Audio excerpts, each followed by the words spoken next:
I see Israel for the 430 years. Yeah. And Kwasum. Whoever baby so say 400 years. And say the same thing. Yeah. Israel for could do 400 years. And Kwasum. What has slavery? So I'm going to 400 years. Now, when we come on coding wages, there 430. It's a Joseph War. No one young qua. Until for the first 30 years, Joseph here Prime Minister of Egypt. No, Israel for young qua. Joseph who yet no one young qua 400 years. And it's all kinds of 430. Who kind if you do what one coding Egypt now and some Moses ABU. So all kinds of 400 and they all come qua Suman Casa. Joseph knew where Chino. Into when the difference between 400 and 430 or contradiction. Into Stephen Car 430 no on team. So no cut time when we coding with Egypt now, including Brother Joseph for. To the first 30 years, no Joseph for. To a young qua as one Egypt. Joseph Wechi and one young qua 400. To Stephen 430 years, the whole period on coding with Egypt. And now Old Testament 400 years in here. And film the year on qua. To any difference between 430 and 400. Or say a contradiction, actually. Wow. Or say Paul, ayo true. Paul say you Roman, you be a maybe also be a Jew, maybe also be a Pharisee. And your contradiction. Way our whole team. By Paul or a Jew, but you are on Jerusalem. You are one Tarsus of the province of Cilicia. Into a Roman citizen. It says you are a Roman assassin to a Roman citizen. But ethnically, no, or a Jew. And when you know, or you're Pharisee, and so be a Christian. The Paul on Totono. Or can say be a Jew, yes, ethnicity, no, or a Jew. Or can say be a Roman, yeah, citizenship, or a Roman. Or can say be a Pharisee, and you never smart, or any papa son, and so be a Christian. In each case, the Bible, or money clear. Acts 21:39, no, can Roman citizenship. Philippians 3:5, or can ethnicity. Philippians 3:5, no, so children, say religion, no, you Jew. So what I say. Enti afi Abraham say do baby a Bible see nipa 24,000 any who bra assembly see or one of the average. 1 Corinthians 10:18 they say 23,000. And then Bible aka say 24,000. Now 1 Corinthians chapter 10 verse 8 ever say 23,000 and so new. 1 Corinthians say in that day Saga no assembly 23,000. I didn't see any who can. It's in Old Testament 24 or the candy penny now. Every crow Moses now can so many young they were executed. To only now 24,000. But over 1 Corinthians say in that day, 1 Corinthians chapter 10 verse 6, and you're very clear. Saga no assembly 23,000 and the 1 Corinthians 10. And the Old Testament, Eka, as any see no nipa ewuye. Where there a contradiction. So one true Bible in say me one. Wa over to tune, one over to tune, your Bible over to tune. Nor let us commit fornication as some of them did. And in one day, 23,000 died. And that was any see 23,000. But as any see you know, I did see ya, shame, they're not 24,000 euros. And a contradiction. Wow. It was for, and then they wanted me is here at the Ankasangasa. Now, yet that when I'm passing. Next, I'll say that as a beginning, something egan, I say. When I may, I'm one, Yansa, more dog, our Bible, and takes you. And teachers say, Bible, mistake behind him. But so, we never want Tiasia. I was so near that you see, who shall have a Tiasia? But they all came that I said, when's Tiasia? A bishop call a translation. Somebody a train with Hebrew. And Ramka, the same to say, Jeremiah 31, 31 to 34. Our car, upon performing commission. Any Hebrew chapter 18 and a pay. What kind of West in your pen? And your class, I said, and your pen. Now, the Coban said, you're trained with Hebrew Casa. And the extra called Greek. I have found Septuagint Bible. It is our Greek Septuagint Bible. And then I want to New Testament to echo to free. Into a free Hebrew, I call Greek. And if Greek, Ababrofu. And yet Hebrew to English direct. And Hebrew to Greek answer to English. Into Casa said, what's the son of one? And I said, they can't unnatural. Now, what class a call Asante. Not Obitre Asante, I say, what house that? Ebedi house na word no assesa. Even though ideally the same thing. Into a translation. Okay. Na yes, there is a difference. No, and also say a contradiction. I am a contradiction. Wow. Yada was a enter ne bibia ebe question na eto so maybe someone say ye ka say God is omniscience say so na ho onim ade nyina Abraham ka say sasa na ye ka ne boa if he say onam onim ade nyina anka in the Garden of Eden no onyame bra ode sa forbidden fruit na ebesi wo no anka obemu say onipa bedi essence onim enti eno de besi ho na o ka say many pendi na nipa bodi here until you claim say God is omniscience no and yet true because you won him and God for be ni besi ho na nipa ndi na e gwa ebone na ndey awotere ma yeso ne so sasa no how do we clarify it sasa na o kan o yankopon oni yankopon ni bia nti wo hwe enkwadwe kwan no a Bible say Yesu Kristo yankopon de ne bebo afare apata bone no oyini si hwansa all to wiase fakem nti yankopon hye Yesu si wo so omegen kwansa all to wiase fakem if say no onim dia ebekos we quotation in Revelation 13:8 and so here oh and make us one more in Bible one more to make it can be just to seek attention Yichira woman 8 dumiansa eyimu ewotwe Revelation chapter 13 verse 8-22 I say and all who dwell on the earth will worship him, whose names are not written in the book of life of the Lamb, slain from the creation of the world. One din any egamano, you come now and son year 2 years if I can do book no. One that does small some I am your man and some fata. And he said egamano, you come now and year 2 years if I can with ya.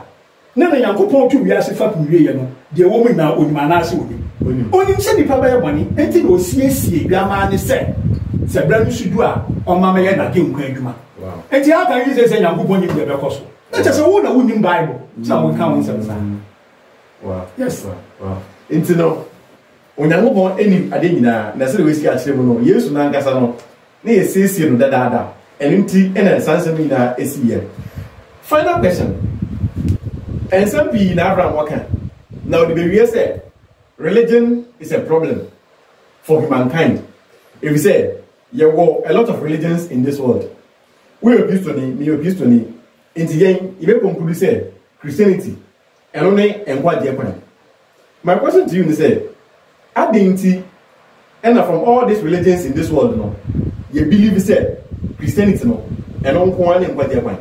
Adinti. Say Christian no.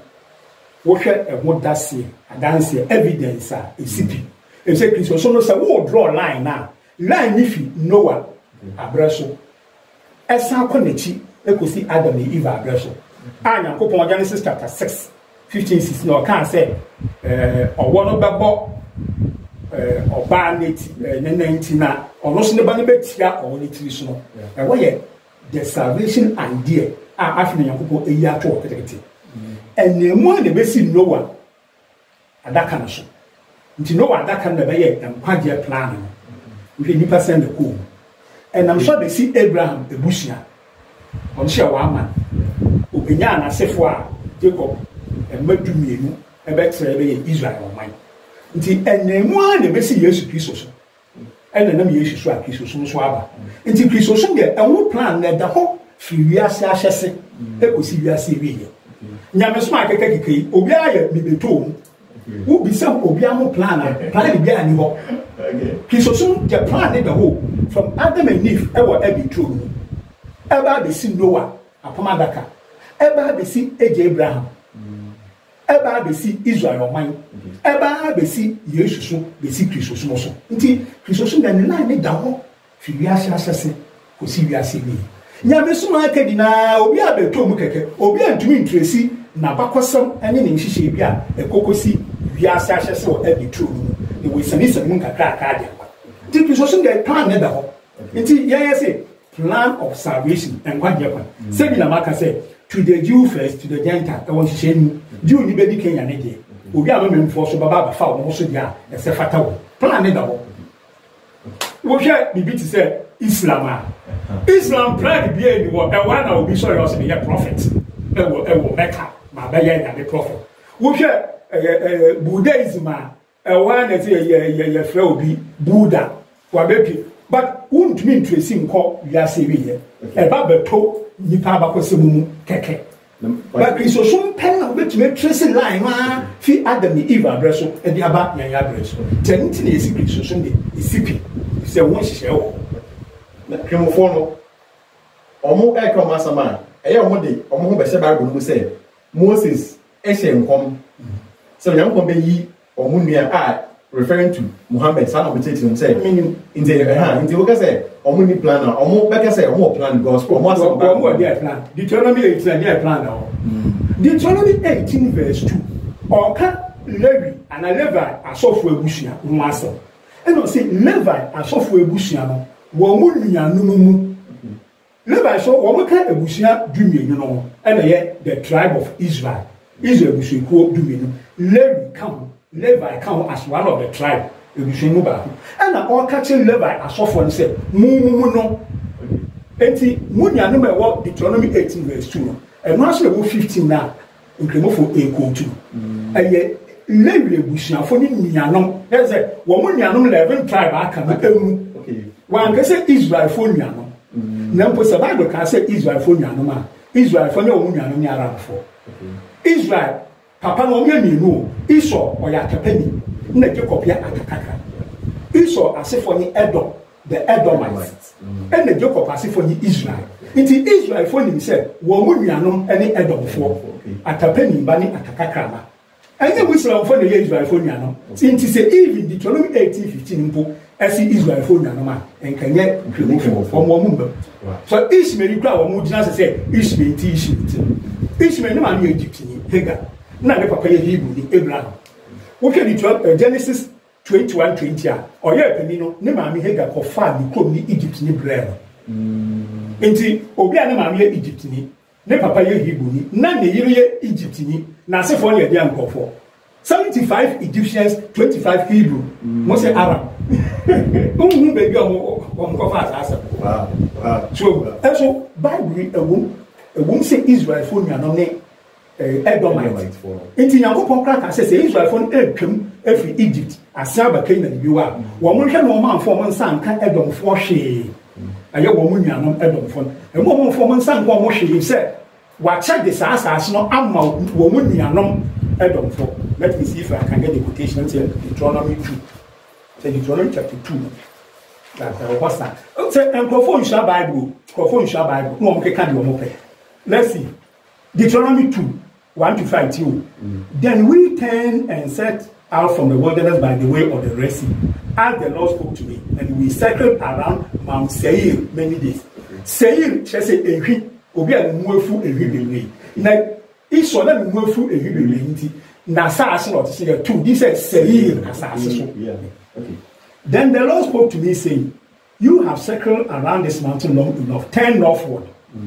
Command the people." Verse 4. Deuteronomy chapter 2. You are to pass through the territory of your brothers, the children of Esau, who dwell in Seir, and they will be afraid of you. Therefore, take heed to yourselves. Do not meddle with them, for I will not give you any of their land, not so much as a footstep, because I have given Mount Seir to Esau for a possession. So, Fiji, no more some which have a Canaan.